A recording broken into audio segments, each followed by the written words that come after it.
Assalamualaikum warahmatullahi wabarakatuh. Salam sejahtera bagi kita semua. Om Swastiastu, Namo Buddhaya. Salam kebajikan Rahayu.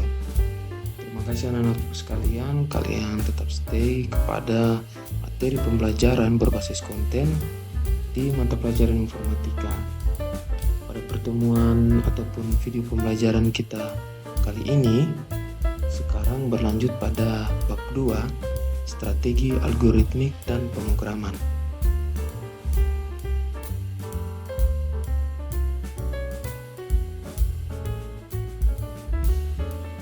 Ya, tujuan pembelajaran kita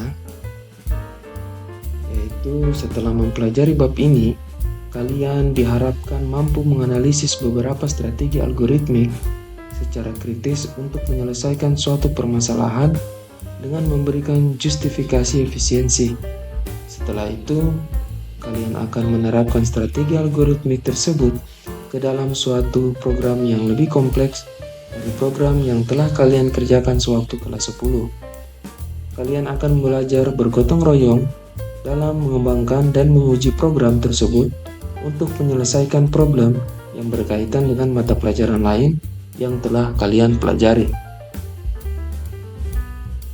Pernahkah kalian berpikir bagaimana program yang kita gunakan dalam kehidupan sehari-hari dikembangkan? Bagaimana para pemrogram menghasilkan program yang sangat kompleks yang kalian gunakan di kehidupan sehari-hari? Bagaimana program tersebut dirancang dan diimplementasikan hingga dapat melayani ribuan hingga jutaan pengguna dengan efisien sehingga program tetap terasa nyaman saat digunakan.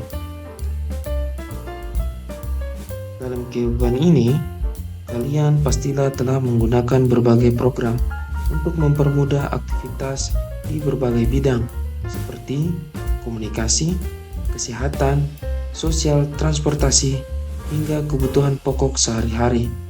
Akan tetapi, program yang bermanfaat tidak sekedar dapat dijalankan, namun bagaimana program tersebut dapat berfungsi dengan benar dan efisien sehingga dapat digunakan oleh manusia dengan nyaman. Untuk menghasilkan program demikian, diperlukan suatu kemampuan menyusun strategi algoritmik dan pemrograman. Program dapat menjadi solusi dari suatu permasalahan.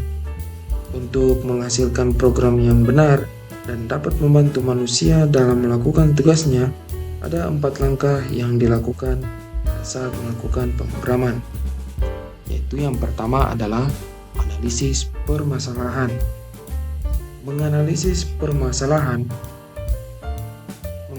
permasalahan atau analyzing, pemrogram menganalisis suatu kebutuhan atau keadaan saat ini untuk menghasilkan definisi permasalahan yang perlu diselesaikan dengan program. Permasalahan yang dianalisis bisa berupa masalah yang baru atau penyempurnaan dari solusi yang sudah ada. Kemampuan berpikir komputasional digunakan untuk mencari abstraksi dari permasalahan yang akan diselesaikan.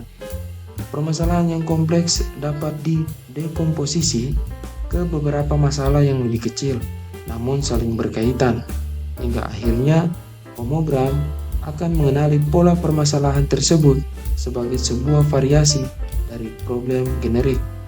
Tahap ini menghasilkan pernyataan salah atau pernyataan masalah.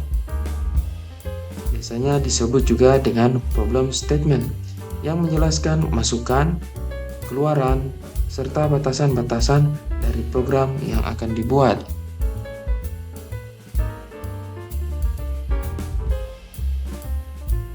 Selanjutnya adalah desain solusi atau problem solving. Dari pernyataan masalah ini, pemrogram merencanakan strategi untuk menghasilkan keluaran berdasarkan masukan yang diterima. Pemrogram tidak harus merencanakan solusi dari awal.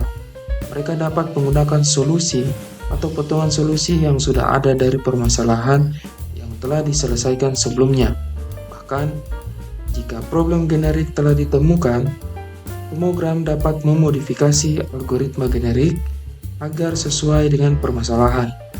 Proses ini akan menghasilkan algoritma berupa narasi, pseudocode, atau diagram alir.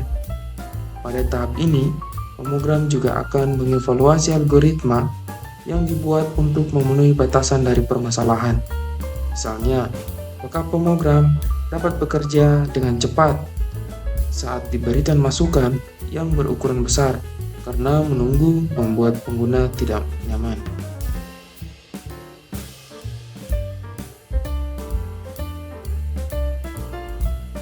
Yang berikutnya adalah implementasi solusi. Mengimplementasikan solusi dalam bentuk program atau coding.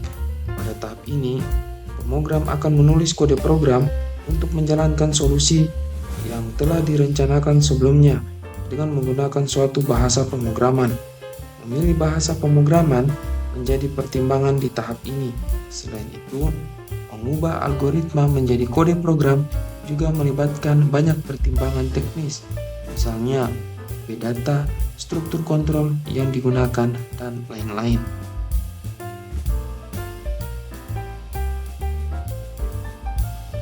Setelah itu, kita masuk dalam menguji program atau testing. Setelah program dapat dijalankan, program tersebut harus diuji untuk memastikan program berjalan dengan benar, sesuai dengan batasan-batasan yang diberikan. Pengujian dapat dilakukan dengan menggunakan berbagai strategi pengujian. Salah satu yang telah kalian pelajari di kelas 10 adalah menguji program menggunakan kasus uji atau test case yang dibuat sedemikian rupa sehingga mewakili keseluruhan kemungkinan masukan dari program. Keempat tahap tersebut seringkali tidak dilakukan satu kali, tapi berkali-kali sehingga membentuk suatu siklus pemrograman.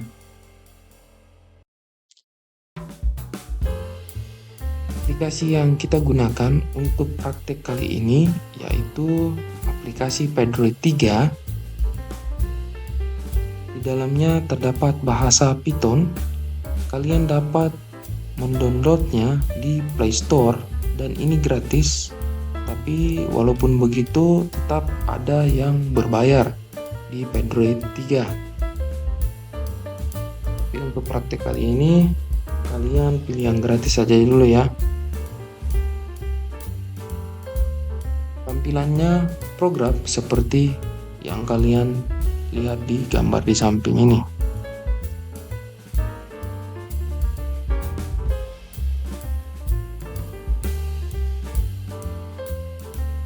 Sekali lagi ya. Aplikasi yang kita gunakan untuk praktek kali ini, kita menggunakan aplikasi Padroid 3. Di dalamnya terdapat bahasa pemrograman Python. Kalian dapat mendownloadnya di Play Store secara gratis. Tampilan programnya seperti ini.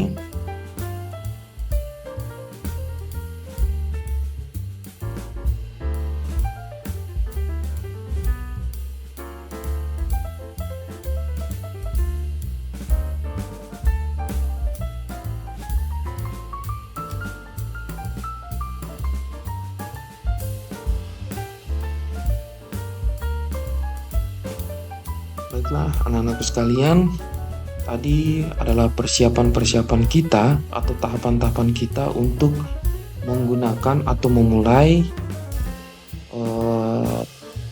bagian pemrograman. Kita tadi sudah pilih bahwa yang akan kita gunakan adalah bahasa pemrograman Python dan aplikasi yang digunakan adalah Padroid 3. Kalian bisa mendownloadnya di Play Store dan itu secara gratis. Terima kasih telah menyimak video pembelajaran kali ini. Sehat selalu, salam bahagia. Bapak akhiri dengan mengucapkan Assalamualaikum warahmatullahi wabarakatuh. Salam sejahtera bagi kita semua. Om Santi Santi Om. Namo Buddhaya. Salam kebajikan Rahayu.